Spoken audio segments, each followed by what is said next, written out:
Tu chả có tôi rồi lần đó xin à. Tu chả có sẽ phải đi.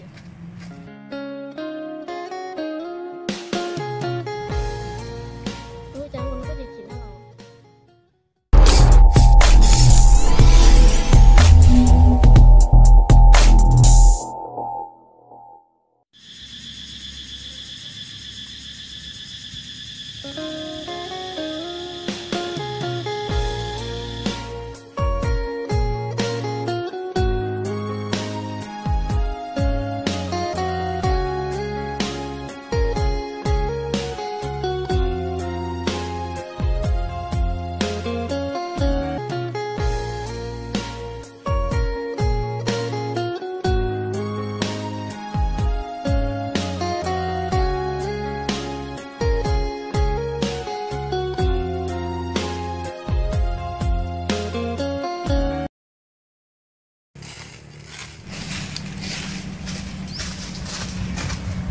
Tu chả có tôi rồi lần đó xin à.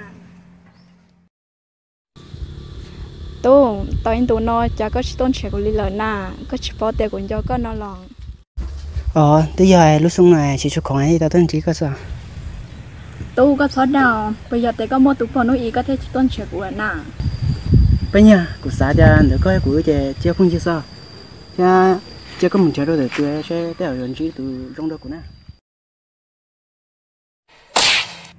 Tu chả có sẽ.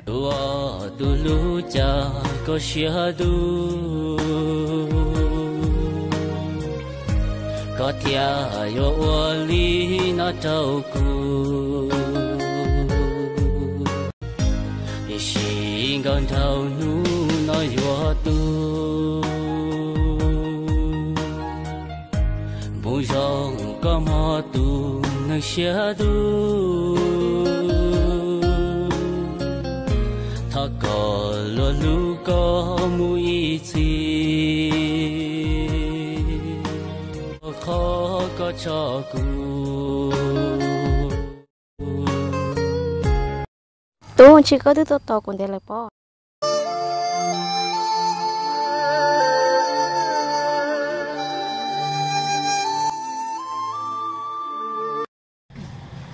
Tu chẳng còn có gì chỉ nào đâu. Chỉ mới đã chỉ theo theo một cái nhau xem mình chỉ sao? Wow, cái thứ tốt sợ chứ muốn xia rồi.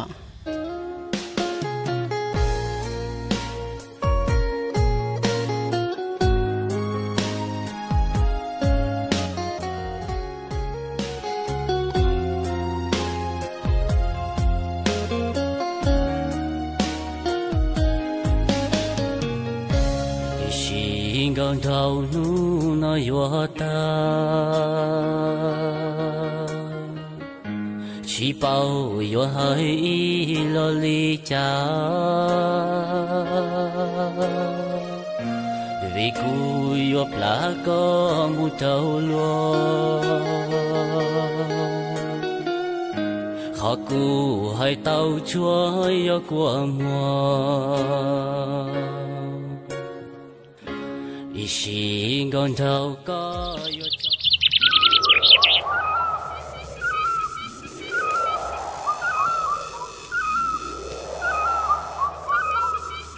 Ôi, chả mấy tuổi có bé xí muốn đâu này lô xí xe.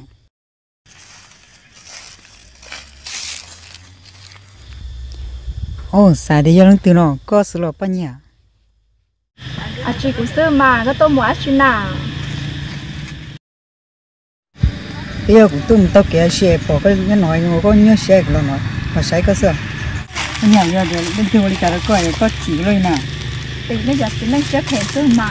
Nên bây giờ họ thả cho lông đô nó để đi cho này này, mà thả cái cho chị lông đô nó không? Cô sai tia nên giờ chị nên cái rong giả sọ.